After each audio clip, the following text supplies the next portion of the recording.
Like even if you're motivated and we are working on that part, suppose business and startup, like करने से पहले वो thoughts आते हैं that you cannot do it, and even if we prepare for civil services, ये पे thoughts आ जाते हैं you cannot do it. Although अंदर से है कि हाँ I can do it, but वो thoughts कहाँ से आ जाती? Is it because of the vibrations in the environment की negative vibrations? Because in today's world people's thinking are negative, so वो thoughts environment में spread हो गए because of that. देखो, आपने दो अलग अलग चीज़ें पूछी हैं। एक आपने पूछा है कोई एंट्रेंस आपको क्रैक करना है जहाँ पे लाखों लोग कॉम्पीट कर रहे हैं, तो वहाँ पर हमारे माइंड में नेगेटिव थॉट आ जाता है कि मैं नहीं कर पाऊंगी या मैं नहीं कर पाऊंगा। ये आना भी चाहिए। क्यों आना चाहिए? क्योंकि रियलिटी के बेस पे है। ये बिल्कुल ऐसा है कि अगर मैं घर से जंगल में जाऊंगी आधी रात को तो कुछ जानवर आकर के मुझे खा सकते हैं। ये थॉट आना चाहिए, नहीं आना चाहिए? या फिर आप जंगल में पूरा जोश में जा रहे हो, पॉजिटिव हूं मैं, यहां कोई जानवर नहीं है, मुझे कोई नहीं खाएगा, तो ये थॉट आना चाहिए। This is a right thought, this is not a positive thought, but this is a right thought. Positive thought इतने इंपॉर्टेंट नहीं है जितना आप इंपॉर्टेंस देते हो ना पॉजिटिव थॉट्स को, क्योंकि पॉजिटिव थॉट्स की वजह से ही बहुत सारे लोग फंसे हुए हैं लाइफ में। एक काम है उसको कर रहे हैं, हो रहा नहीं है, तो पॉजिटिव थिंकिंग, नहीं नहीं नहीं नहीं, हो जाएगा हो जाएगा, 10 बार ट्राई कर लिया नहीं हुआ है, हो जाएगा हो जाएगा हो जाएगा। संदीप सर कहते हैं लगे रहो लगे रहो लगे रहो, तो मैं भी लगा हूँ। यहाँ तक पकड़ में आ गई है बात कि एक तो है एंट्रेंस से रिलेटेड, तो वहाँ पर नेगेटिव थॉट्स आने भी चाहिए ताकि आप अपनी कैपेबिलिटी को जज कर सको। आप देख सको कि whether I have that kind of persistence in comparison to other people. यहाँ पे अपने आप को औरों से कंपेयर भी करना पड़ेगा। मैं कहता हूँ अपने आप को किसी से कंपेयर मत करो। अरे आप एक कंपैरिजन, एक कॉम्पिटिटिव फील्ड में जा रहे हो, वहां तो करना ही पड़ेगा। आप आ करके मेरे से पंजा लगा रहे हो और आपने स्टेक पे क्या लगा दिया है कि जो जीता आपका घर मेरा हुआ या मेरा घर आपका हुआ। यही तो स्टेक पे है। एंट्रेंस आप क्रैक करने के लिए जा रहे हो, लाखों रुपए लग रहे हैं, लाखों रुपए है आपकी जेब में, तो आपको लोन उठाना पड़ रहा है। इसका मतलब आपका घर लग गया ना दाव पे। तो आप अपना घर दाव पे लगा रहे हो किस बेस पे कि मुझे लगता है मैं क्रैक कर लूंगा। मैं आपको डिमोटिवेट नहीं कर रहा हूं, मैं आपको ये कह रहा हूं कि अपनी स्ट्रेंथ को एनालाइज करना चाहिए किसी से भी लड़ने से पहले। यू नीड टू अंडरस्टैंड कि क्या रिस्क है वहां पर, क्या इसके अलावा भी कोई और ऑप्शन है। मान लो यहां पर इस सब पूरी तैयारी में, ये सब में मान लो इतने साल जाने वाले हैं और इतने 5 लाख रुपए लगने वाले हैं, क्या ऐसा भी कोई ऑप्शन है कि 50,000 रुपए में या 5,000 रुपए में या 500 रुपए में बिना किसी रिस्क के क्या मैं कुछ ऐसा कर सकता हूं जो वहां से लाख गुना बड़ा हो, कि वो एंट्रेंस क्रैक करके जो लोग वहां जाने वाले हैं, वहां से निकल करके आने वाले हैं, वो लोग मेरी कंपनी में काम करें? क्या ऐसा कुछ हो सकता है? बट ऐसा हम कभी सोचते नहीं है। क्यों नहीं सोचते? क्योंकि ऐसा कोई नहीं सोचता। मैं कैसे सोच लूं? जो सब सोचते हैं वही तो मैं सोचूंगा, जैसे सब चल रहे हैं वही तो मैं चलूंगा। सब एक दूसरे से लड़ रहे हैं तो मैं भी तो लड़ूंगा। तो सब वही कर रहे हैं जो सब कर रहे हैं, और वहां पर पॉजिटिव होना कोई बहुत अच्छा नहीं है। आपको अपनी कैपेबिलिटी को देखना पड़ेगा। लाखों में से कुछ हजार लोगों का सिलेक्शन होने वाला है। यू नीड टू सी कि आप उसमें क्या इन्वेस्ट करने वाले हो। वहां पर हम सोचते ही नहीं है। दूसरा है कि बिजनेस आप कर रहे हो और बिजनेस में हम फेल हो रहे हैं। बिजनेस में कभी भी माइंड को बंद मत करना। कॉम्पिटिटिव एग्जाम में you need to have a very narrow mind. अब ये सुनने में थोड़ा अजीब लगेगा आप लोगों को, but it is a fact. In a competitive exam if you want to be successful you need to have a very very narrow mind. Narrow mind in the sense कि बस 24 घंटे इसके अलावा और कुछ थॉट भी नहीं आना चाहिए माइंड में।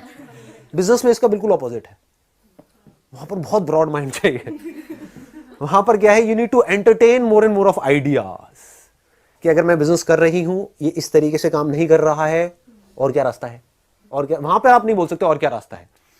वही पेपर होगा जो आपको देना पड़ेगा। आप ये नहीं कह सकते और कोई पेपर भी है क्या, और कोई रास्ता भी है अंदर घुसने का। कोई रास्ता नहीं है, एक ही रास्ता है वहां पर। वहां पर वेल डिफाइंड एक ही रास्ता है, पहले ये फिर ये फिर ये फिर ये। बिजनेस में ऐसा कोई रास्ता नहीं है। तो आपको देखना है सबसे पहले तो कि क्या आपका जो थॉट प्रोसेस है वो ब्रॉड माइंडेड है या नैरो माइंडेड है। अगर ब्रॉड माइंडेड है तो कॉम्पिटिटिव एग्जाम में क्रैक करना is next to impossible for you, क्योंकि हर रोज कुछ नए थॉट आएंगे माइंड में। अब मैं ये नहीं कह रहा कौन सही है कौन गलत है। I am not judging anybody and I am not saying narrow minded in a negative way. हो सकता है स्कूल टाइम से ही आप ऐसे थे कि मैं एक चीज में, मेरे से ना बहुत सारी चीजें नहीं होती हैं, एक काम पकड़ लिया बस उसी पे मैं लगाऊं और मैं करता चला जा रहा हूं। कुछ होते हैं वो बाय बर्थ ही अजीब से होते हैं, जैसे मेरे टाइप के कैरेक्टर होते हैं।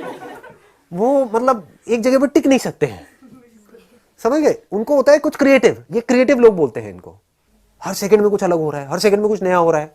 तो वहां तो हर सेकंड में कुछ अलग नहीं हो रहा है, मैं कैसे क्रैक करूंगा उस कॉम्पिटिटिव एग्जाम को, मेरे बस का तो नहीं है। तो वो आपको जाकर के किसी ऐसे से समझना पड़ेगा जो उस फील्ड में सक्सेसफुल हो चुका हो। उसके लिए मैं सही बंदा नहीं हूं। But if you have got a creative mindset, अब वो हर एक का अपना अलग अलग होता है। जैसे होता है ना घर के अंदर कुछ अजीब अजीब सी चीजें आप कर रहे हो, कंप्यूटर में यहाँ पे वहां पे ये वो व्हाटएवर, कि मतलब कुछ भी थॉट्स आते रहते हैं, तो वहां पर तो पूरा खुला हुआ दिमाग चाहिए। कभी भी कोई भी अजीब सा थॉट आ सकता है, उसको आपने इंप्लीमेंट किया, नहीं काम किया, दूसरा किया, नहीं काम किया, तीसरा, अनलिमिटेड रास्ते हैं। उसमें से कौन सा रास्ता काम करेगा कौन सा नहीं ये भी नहीं पता है। वहां पे एक थ्रिल है, मतलब this is an unknown path which looks very dangerous to most people. सबको श्योरिटी चाहिए, अननोन से डर लगता है, पता ही नहीं है कल क्या होने वाला है, इससे डर लगता है लोगों को। तो सबसे पहला स्टेप इसमें ये नहीं आता है कि जोश में आकर के अपना होश खो देना। सबसे पहला है होश में आराम से बैठ करके समझना कि मैं क्या हूं।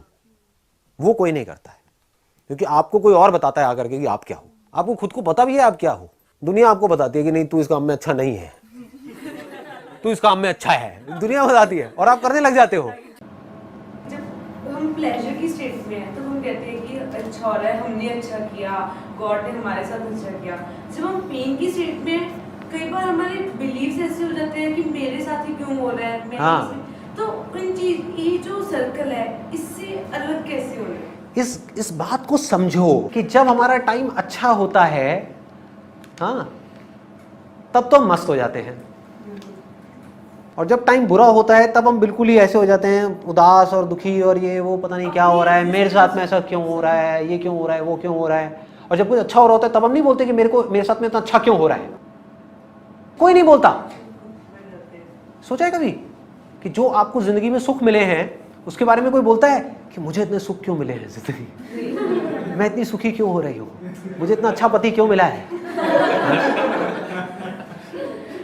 कि मुझे इतनी अच्छी बॉडी क्यों मिली है, कि जो आम है इसका टेस्ट इतना अच्छा क्यों है। कोई नहीं बोलता, कुछ नहीं। उस समय तो पागल हुए पड़े होते हैं, होश ही नहीं होता। होश कब आता है? जब कोई दुख आता है, तब आदमी एकदम से जागता है, अरे ये क्या हो गया, है ना। तो अब अल्टीमेटली क्या हो रहा है, इसको अगर ध्यान से आप देखोगे, ये हमारी बेसिक टेंडेंसी है ह्यूमन की। सपना कब टूटता है? आप सपने में हो, सपना चले जा रहा है, चले जा रहा है, बड़ा मजा आ रहा है, वाह क्या सपना है, चल रहा है, इटर्निटी में चल रहा है, सदियां निकल गई, 100 साल हो गए सपने में, 200 साल हो गए, चले जा रहा है, हाँ सब बढ़िया उड़ रहा हो, एकदम से भूत देख लिया, सपना टूट गया, जाग जाओगे। कभी भी नोट करना इस चीज को, सपने से आप तब जागते हो जब कुछ बुरा होता है आपके साथ, अच्छे में नहीं जागते। तो अब गड़बड़ क्या है यहाँ पर देखो, जब हमारा टाइम अच्छा होता है तब हम बन जाते हैं भोगी, सुख भोगने में लग जाते हैं। टाइम अच्छा चल रहा है, खाओ पियो मस्त रहो, पार्टी करो, ये करो वो करो, अरे मजे मारो जिंदगी के, सब कुछ बढ़िया है ना। मतलब हम ऐसे फंटूश बन जाते हैं जैसे कि हमारे साथ तो कभी कोई प्रॉब्लम आ ही नहीं सकती। हमें ये विश्वास हो जाता है कि ये टाइम हमेशा के लिए रहने वाला है। तब हम इतना इन्वॉल्व हो जाते हैं फालतू की चीज़ों में, उस सुख को भोगने में, मज़े मारने में, कि ये सब बातें जो मैं कर रहा हूँ इस तरफ हम सोचते ही नहीं हैं।